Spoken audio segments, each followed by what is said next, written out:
wanti hafe kajuru ni jira jechuudha. Wanti hafe kajuru kanallee hafuramuu qabu bakka isatti deebi'a. Warroonni mufachiisee jiru, warroonni waan kana keessatti dogoggora waajjeenii jiru akka bahar faallee asumaaniin dhiifama gaafachuu barbaada.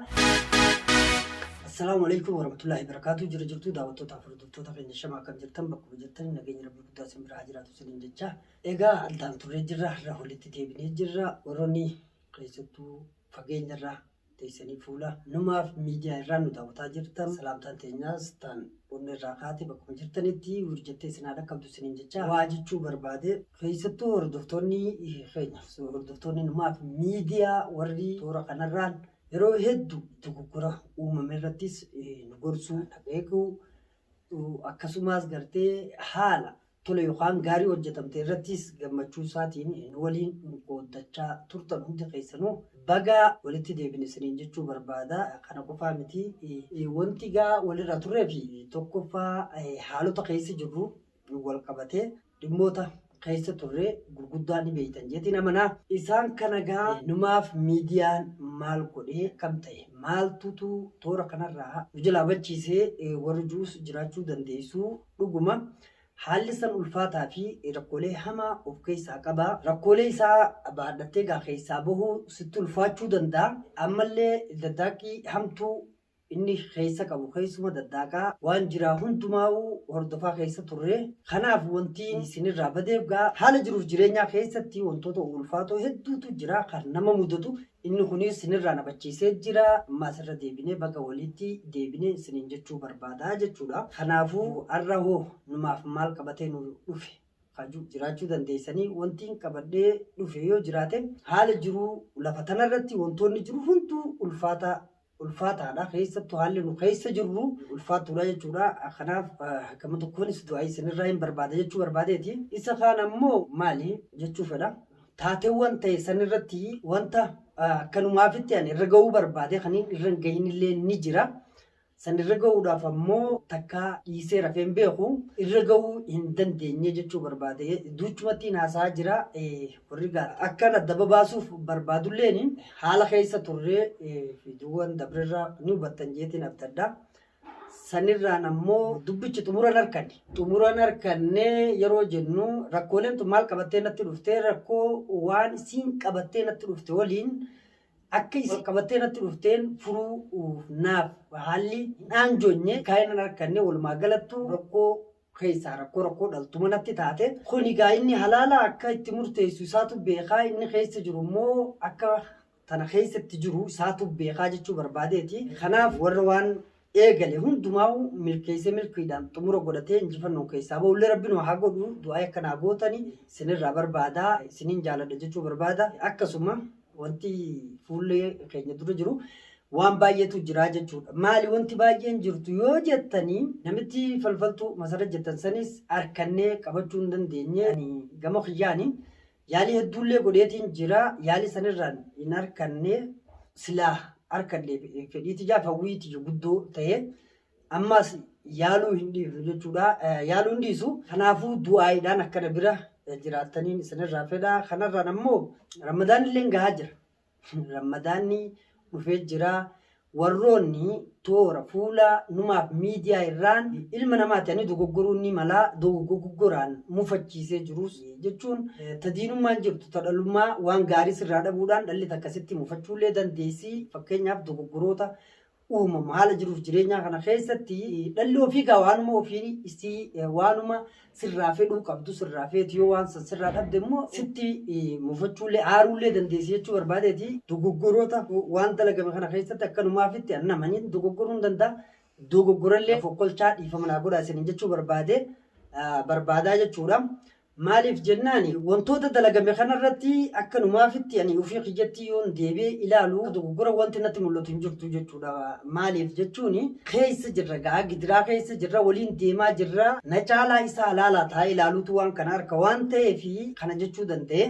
Ammaas irra deebi'ee yoo haala dalagame kana keessatti dogoggora uumee jiraadillee na fokkolchaan isiniin ja'a.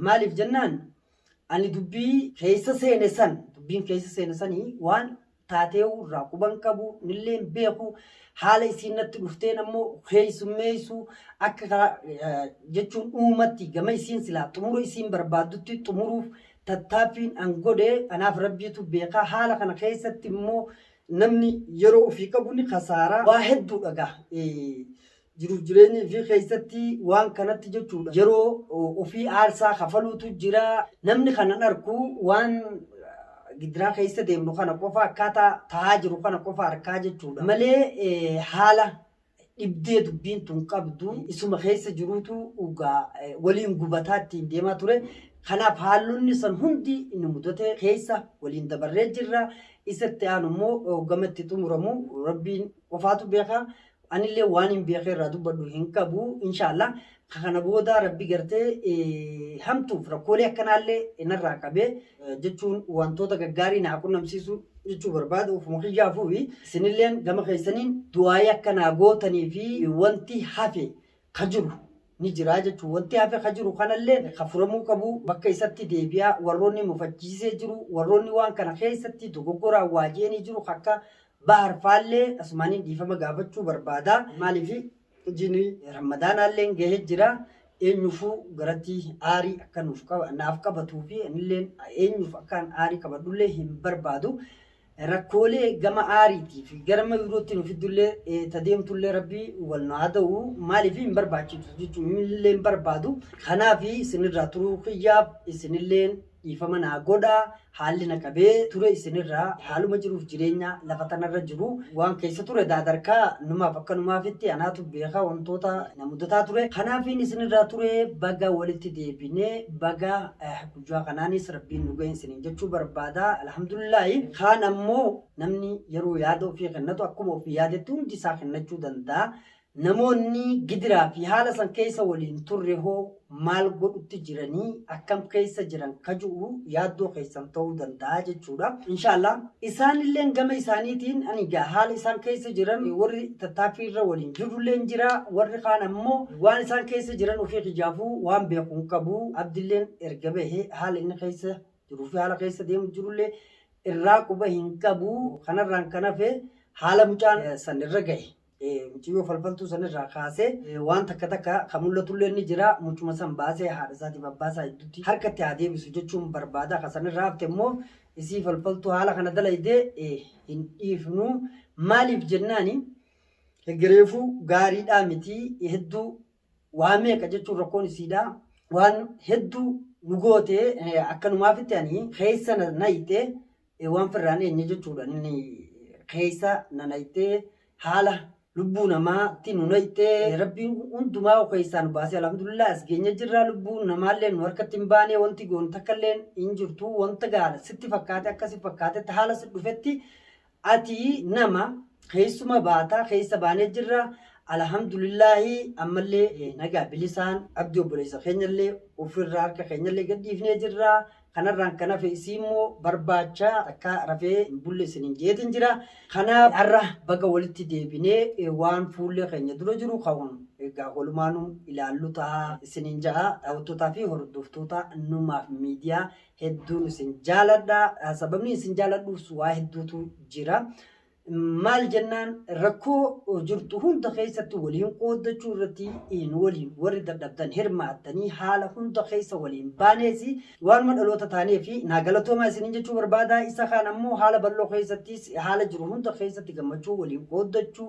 nu waliin yoo gammanne gammadu keessan dhalootummaa fi isiniis naaf jiraadhaa amtuu isinirraa qabu dogoggora uumame irratti warri muffatee haala gartee hin taane keessattis jechootaa fi waa hunda jeesi waan munurraa feeta waan dhabdaniif kana jettanii isinis naaf jiraadhaa amtuu isinirraa haa qabu baga rabbiin walitti nu deebisee kanarraaf immoo diinagdee tokkotu jira seeyaa diinagdeen jiru sanii keessattuu maallaqaa yeroo abdii qabam irraa fuune sanii san ammoo ijoollee waliin fuune san bira jira isaan irraa fuune kunis baatii ramadaanaa geessee jirti akka firraatti deebisan haala jiru hunda keessatti mari'annee waan godhuu qabnu niin godha jeetiin abdii qaba inshallah isni rabbiitiin kanarraaf immoo hundumaa'uu hojiin araaramaas deemaa jira kana keessatti hamtuu nurraa lagee gartee gaarii nufaa kennu dhalateenyallee jaalala rabbi gartee walii keenya gidduutti nufaa buusu nageenyaa buusu